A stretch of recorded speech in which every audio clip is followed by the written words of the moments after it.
And there we are. It's the great state of Zimbabwe, southeastern corner of this beautiful green granite country. We are 40 kilometers from the closest town of Masungo. We are sitting and standing on this beautiful granite platform. Now, no doubt, this is granite bedrock. It is weathered, of course, being exposed to the elements, rain, sun, humidity, and wind. However, just a little bit below this darker surface, we can see granite, which is medium coarse, those little black and white pieces, granite. Obviously, this is a natural settings. But behind me, we can see granite boulder. It's roughly oblong. It's almost rounded. 1, 2, 3, 4, 5. We have a couple of more pieces of different geometry. But what really catches our attention is this pedestal, which doesn't look so significant. This is probably the most interesting thing here. You have the pedestal, and then you have this granite rock sitting on top of it. How did it get here? Of course, we have a hill above us. It's all granite. Wherever we can see, granite, granite, granite. Now, of course, there are possibilities that pieces started rolling down. But would they end up exactly on the top of this pedestal, and that pedestal, and that pedestal, and that pedestal? Of course not. So, no doubt, this is natural material. But it's been placed here. Of course, people thousands of years back, even hundreds of years back, did not have technology to transport, lift, and place it here. If you go to the times of Bushmen, just a few hundred years back, no tools, no equipment, no cranes. The boulder over there has rough dimensions of 6 by 4 by 3. 6 times 4, 24, times 3, 72. The specific weight about 3, 72 by 3, about 220 tons. 220 tons.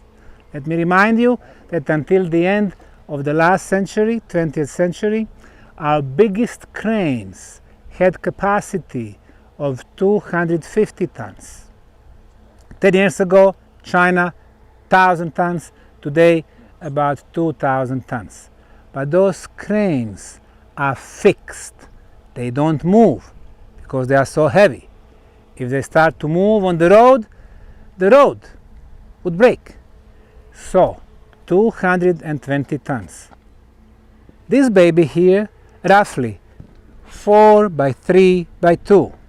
4 times 3, 12 by 2. 24 times 3, about 65 to 70 tons. So we are in presence of the civilization that was able to move tens and hundreds of tons. Why would they do that? Well, we know from the recent times that the elders, the Bushman elders, would come here, they would gather, make decisions. Probably during the special days, they would hold ceremonies, they would dance, they would play, they would sing, they would mourn those who are gone. They would probably try to talk to their ancestors, to souls of their ancestors, trying to get some knowledge, trying to make some decisions. And this is all fine. But this has already been there for a much longer period of time. This is what we can call a balancing rock. Balancing rock, you have support only on 2, 3, 4 little spots. So the ancients were showing us their skills. Now we are aware that similar rocks are in South Africa, in United States, in different states, in Norway. Just recently, as the iceberg started melting down in Norway, because we have unusually high temperatures during the winter times, some of those balancing rocks have been exposed. Before, for hundreds of years, it was ice. So now we can see that there was a civilization who was playing with these rocks. And finally, for what reason? Well, all we can say, granite, a big content of quartz crystal, when you have a huge tonnage pressing the granite bedrock, it should transform the energy from mechanical to electrical. But then you need more elements, water or tunnels or some type of technology to make this work. So without that, what we have very soft, very subtle energy, which also can be felt, even though they don't teach us to develop our spiritual senses. Once we close our eyes and relax, open our hands, we can feel the tingling in our fingers. We can feel the movement of the energy. Of course, that was not the primary purpose, but this is what we can feel today. So we are at the place of forgotten technology, the age before our time, the builders that we know nothing about, or how they did it. So it raises questions, and even though we cannot get all the answers, we are in presence of something that does not fit our traditional view of history. Thank you.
Zimbabwe, southeastern part, near the town of Masingo.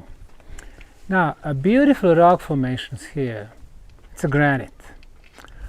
What I have behind me on top of that hill are 3 granite rocks.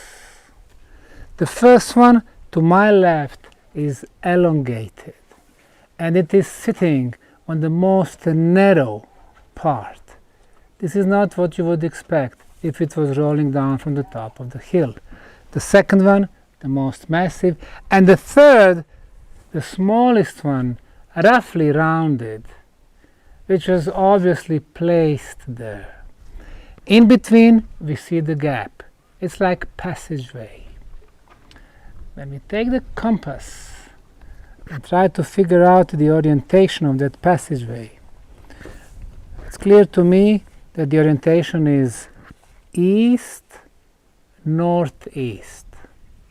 Now, having in mind that we are in southern hemisphere, is the same thing if we were at the north, but it would be showing east southeast. What does that mean? That is the sunrise during the summer solstice. In the northern hemisphere, June 21st, here in the south, half a year later. So if you're standing on that line, you can see the sunlight coming.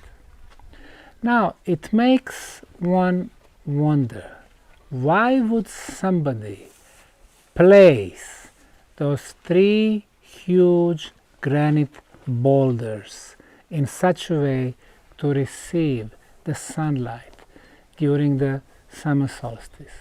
Of course, it is the most important day for the ancients, but why would they go through so much trouble?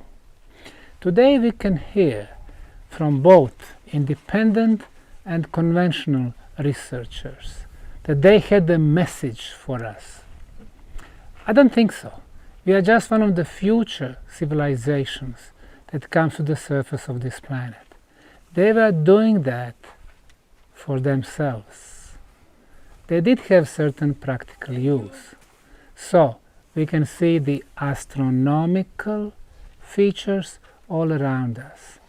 And if we go a little bit down, we can see the rounded granite boulders, a balancing rock sitting at the edge of the granite surface. How many such granite installations around us in Zimbabwe? Dozens? Hundreds? Somebody was playing with the multi-tonnage, like with what we play today with the much smaller pieces. They had abilities, they had the knowledge, they were looking at the sky.